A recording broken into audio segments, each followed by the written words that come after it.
নমস্কার বন্ধুরা, আমি পলাশ বিশ্বাস আর আপনারা দেখছেন পলাশ বিশ্বাস ভিডিওস। আশা করি আপনারা প্রত্যেকে ভালো আছেন এবং আপনাদের বাগানের প্রত্যেকটি গাছ ভীষণ ভীষণ ভালো আছে। বন্ধুরা, থাম্বনেল এবং টাইটেল দেখে বুঝতেই পেরে গেছেন যে কোন বিষয় নিয়ে আজকে আলোচনা হবে।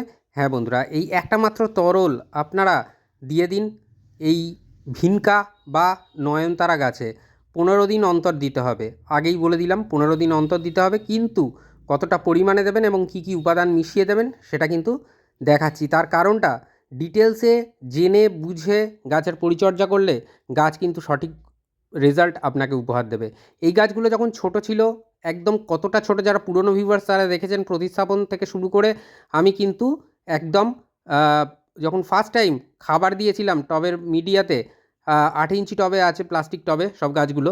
তো যখন আমি খাবার দিয়েছিলাম তখন কিন্তু অনেকে কমেন্ট করেছিলেন যে মনে হচ্ছে যে, অনেকে না বলবো দুজনই কমেন্ট করেছিলেন যে মনে হচ্ছে বেশি হয়ে গেছে, খাবারগুলো নষ্ট হয়ে যেতে পারে গাছ। না, পলাশ বিশ্বাস তার বাগানে যেটা করে গাছেদের পরিচর্যা, সেই পরিচর্যাই আপনাদের সামনে তুলে ধরে, যাতে আপনারাও সঠিকভাবে পরিচর্যা করে সঠিক পরিমাণে খাবার দিয়ে আপনাদের গাছগুলোকেও বাড়িয়ে তুলতে পারেন এবং প্রচুর পরিমাণে গাছে ফুল পেতে পারেন।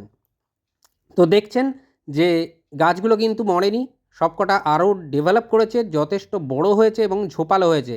খুব বেশি লম্বা হয়নি, তার কারণ আমি প্রথমেই দেখিয়েছিলাম যে পিঞ্চিং, নয়নতারা গাছে কিন্তু পিঞ্চিং চালাবেন, হয়তো বাড়তে একটু সময় লাগবে, মনে হবে যেন ছোট্ট হয়ে আছে, কিন্তু না, যখন দেখবেন বুশি হয়েছে, গাছটা ঝোপালো হয়ে গেছে, তখন কিন্তু দেখতে আরও সুন্দর লাগবে। তাই দেখুন, গাছগুলো কিন্তু তার নিজের জায়গাতে যথেষ্ট পরিমাণে ঝোপালো হয়ে রয়েছে, হচ্ছে এবং আগামী দিনে আরও ঝোপালো হবে। তো বন্ধুরা, যত বেশি ডাল আমরা আনতে পারবো আমাদের নয়নতারা গাছে বা ভিনকা প্রজাতির বা এই বিদেশি নয়নতারা গাছে, তত বেশি পরিমাণে কিন্তু এই রকম রং বেরঙের ফুলে আপনার বাগানকে এই গরমকালেও ভরিয়ে রেখে দেবে এই ভিনকা নয়নতারা বা বিদেশি নয়নতারা। তো মিডিয়াটা যারা নতুন এনে বসাবেন, নিয়ে আসুন নার্সারি থেকে। মিডিয়াটা একবার বলে দিই যে কীরকম হবে। যে মানে টব নেবেন, তার 40% মানে অর্ধেকেরও কম নিতে হবে আপনাকে গার্ডেন সয়েল বা মাটি। তা সমান পরিমাণে আপনাকে নিতে হবে বিল্ডিং কনস্ট্রাকশানে তৈরি হয় যে বালি, সেই লাল দানার বালি বার 3-4 ধুয়ে নেবেন মাটির সাথে সমান পরিমাণে বালি, সমান পরিমাণে কম্পোস্ট নয় কিন্তু সমান পরিমাণে বিল্ডিং কনস্ট্রাকশানে তৈরি হওয়া যে বালি, সেই বালি বার 3-4 ধুয়ে নেবেন যাতে নোনা অংশটা ধুয়ে বেরিয়ে যায়। তারপরে আপনারা মাটি এবং বালি মিশিয়ে নেবেন, 80% একটা টবের ভরে যাবে। আর এই যে দেখুন দানা, এইগুলোকে সমানে কাটতে থাকবেন, কারণ এই দানা যদি হতে থাকে তাহলে আপনার গাছ কিন্তু শেষ, মানে গাছ আর বৃদ্ধি পাবে না, সেভাবে ফুল আসবে না। তাই দানা একদম ছোট্ট অবস্থা থেকেই কাটতে থাকবেন। তাহলে মাটি এবং বালি মিলিয়ে একটা টবের 80% আমরা ভরিয়ে ফেললাম, ফাঁকা রয়ে গেল 20%। কী দেবো? দেবো পাতা পচা সার, অথবা 1 বছরের পুরনো গোবর সার, কিংবা ভার্মি কম্পোস্ট 20% দিলাম। দিয়ে একটা টব পরিপূর্ণ হলো তার সয়েল মিক্সচারে। এবারে ভালো করে মিশিয়ে নেব উপাদানগুলো, মিশিয়ে আমরা নতুন চারা প্রতিস্থাপন করব। চারা প্রতিস্থাপনের সময় কোনো হাড়গুঁড়ো, শিংকুচি, নিমখোল কোনো খাবার কিন্তু দেব না। প্রতিস্থাপনের 15 দিন পর, 15 দিন আমরা অপেক্ষা করব, 15 দিন পরে আমরা কিন্তু খাবার দেওয়া শুরু করব, এবং মিক্সড খাবার, যেটা কিনা আমি দেখিয়েছি আগের ভিডিওতে, সেই রকম পরিমাণে সেই রকম মিক্সড খাবার দেবেন। আমি ডেসক্রিপশানে লিঙ্ক দিয়ে দেবো, যারা ডেসক্রিপশান খুললে আপনারা কিন্তু লিঙ্কটা দেখে নিতে পারেন, সেই ভিডিওতে কি পরিচর্যা দেখিয়েছিলাম এবং সেখানে গাছের সাইজগুলোও আপনারা দেখতে পেয়ে যাবেন যে কীরকম ছিল। তো যাই হোক, আজকের যে তরলটা দেওয়া দেখাবো, এই তরলটা 15 দিন অন্তর দিতে হবে, দুবার মাসে। তো কী সেই তরল, সেটাই কিন্তু আজকের সমস্তটা ডিটেলসে বলবো। গাছের পাতা চকচকে সবুজ থাকবে, গাছ দ্রুততার সাথে ঝোপালো হবে, এবং তার পাশাপাশি আসবে প্রচুর পরিমাণে ফুল। আর হ্যাঁ, নয়নতারা গাছে অবশ্যই সরিষার খোল পচা জল এখন দিতে পারবেন, পাতলা করে দেবেন জল। আর অবশ্যই সেটা কিন্তু সপ্তাহে একবার করে, তার বেশি মানে সপ্তাহে দুবার দিচ্ছেন এরকম না, সপ্তাহে একবার করে, অর্থাৎ মাসে 4 বার আপনারা সরিষার খোল পচা জল বর্ষাকালের আগে অবধি দিতে পারেন। তো দেখুন, এখানে কি নিয়ে নিয়েছি, কাঁচা গোবর 1 সপ্তাহ শুকিয়ে নিয়েছি রোদ্রে, নিয়ে সেটা কিন্তু গুলছি। 1 লিটার জলে দ্রবণ বানাবো। তো এখানে কম জল নিয়েছি কারণ গুলতে হবে গোবরটাকে। তো এটা মোটামুটি 2 টেবিল চামচের মতন এই গোবর, কাঁচা গোবরটা আপনাদের নিতে হবে। যারা কাঁচা গোবর পাবেন না, চেষ্টা করবেন, চেষ্টা করলে সব কিছু পাওয়া যায়, তবুও আমি বলবো যারা পাবেন না, কাউডাং কেক আপনারা এই তরলটা বানানোর ঠিক 3 দিন আগে ভিজিয়ে দেবেন জলেতে, মানে গোবরের যে ঘুঁটে হয় সেই ঘুঁটের কথা বলছি, যারা গোবর পাবেন না, এই ঘুঁটেটাকে ভিজিয়ে দেবেন। ভিজিয়ে দিয়ে আপনারা 3 দিন পরের থেকে সেই যে জলটা সেটা নিয়ে নেবেন, আর মানে এই গোবরের বদলে।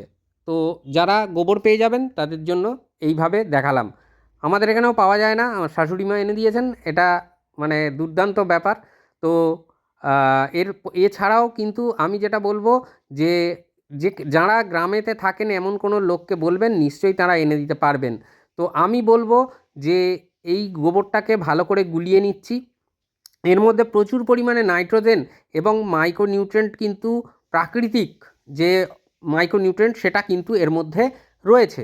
তো ভালো করে গুলিয়ে নিতে হবে, ভেঙে নিতে হবে, যাতে করে জলের সাথে সুন্দরভাবে এই গোবরটা মিশতে পারে। দেখুন, একটা স্টিক বা কিছু নেবেন, নিয়ে সেটাকে ক্লকওয়াইজ অ্যান্টি ক্লকওয়াইজ ঘোরাবেন, আরও সুন্দরভাবে জিনিসটা কিন্তু মিশে যাবে জলের সাথে। এই গোবর যেটা এর মধ্যে যেটা বললাম যে গাছের বৃদ্ধিতে সাহায্য করবে এবং ঝোপালো হবে, তার পাশাপাশি অজস্র পরিমাণে ফুল আপনাকে কিন্তু উপহার দিয়ে দেবে।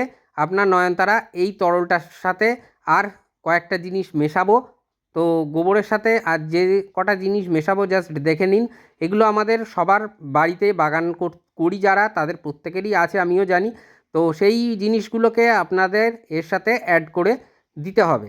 তো সবার প্রথম যেটা দেখাচ্ছি দেখে নিন, এটা কিন্তু ফুল আনতে দুর্দান্তভাবে কাজ করে।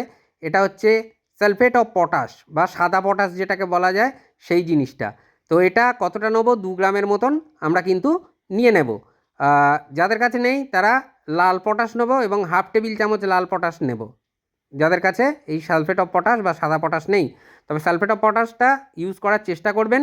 লাল পটাশটা টবের মাটি তো নোনা করে দেয় অনেকটাই, তো তারপরেও রিকভারির জায়গা থাকে।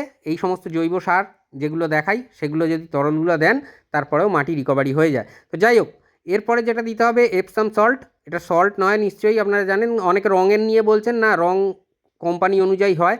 এই এপসাম সল্টও আপনাকে নিয়ে নিতে হবে 2 থেকে 3 গ্রামের মতন। সামান্য কম বেশি হলে এপসাম সল্টটা কোনো অসুবিধা হবে না। তো এটা ম্যাগনেসিয়াম সালফেট বা এপসাম সল্ট বলা হয় যেটা, এই দুটো জিনিস মানে আপনাকে মিশিয়ে নিতে হবে ক্লকওয়াইজ অ্যান্টি ক্লকওয়াইজ, জাস্ট ঘুরিয়ে নেবেন। তাহলে দেখবেন যে আপনার যে এই নয়নতারা ফুল গাছ বা বিদেশি নয়নতারা বা ভিনকা নয়নতারা, তাতে করে প্রচুর পরিমাণে ফুল পাবেন।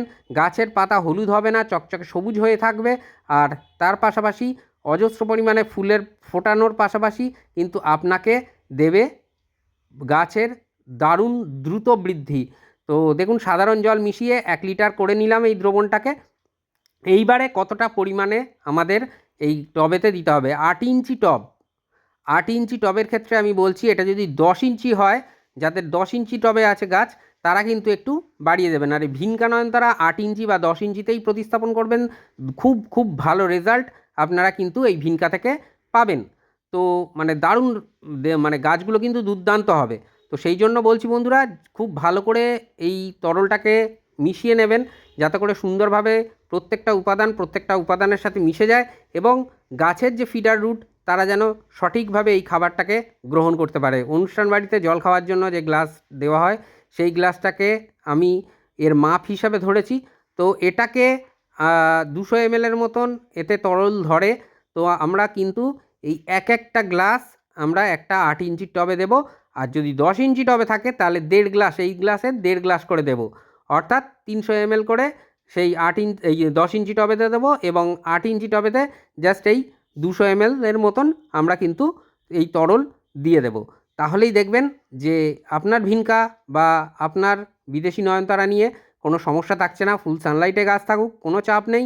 খালি একটা জিনিস বলবো যে বৃষ্টি, এই বৃষ্টির হাত থেকে আপনাকে কিন্তু এই গাছকে বাঁচাতে হবে, না হলে কিন্তু সর্বনাশ। কারণ এই গাছ কখনোই বৃষ্টি বেশি নিতে পারে না এবং ওভার ওয়াটারিং বা মাটিতে জল হোল্ড হওয়া, এই জিনিসটা কিন্তু একেবারে পছন্দ করে না। তাহলে বুঝলেন বন্ধুরা, বা দেখলেন যে কিভাবে আপনার ভিনকা নয়নতারা গাছের পরিচর্যা করতে হবে। এবং এই তরল মানে 15 দিনের ব্যবধানে মাসে 2 বার করে দিন। আর বাদবাকি তো মিক্সড খাবারের ভিডিওটা আমি বললাম, ডেসক্রিপশানে লিঙ্ক দিয়ে দেবো, দেখে সেই মতন করুন কেয়ার। সপ্তাহে 1 বার করে জাস্ট সরিষার খোল পচা জল, ব্যাস আপনার গাছ সুস্থ থাকবে, হেলদি থাকবে, তার পাশাপাশি অজস্র পরিমাণে ফুল কিন্তু আপনাকে এনে দেবে আপনার নয়নতারা, আপনার ভিনকা।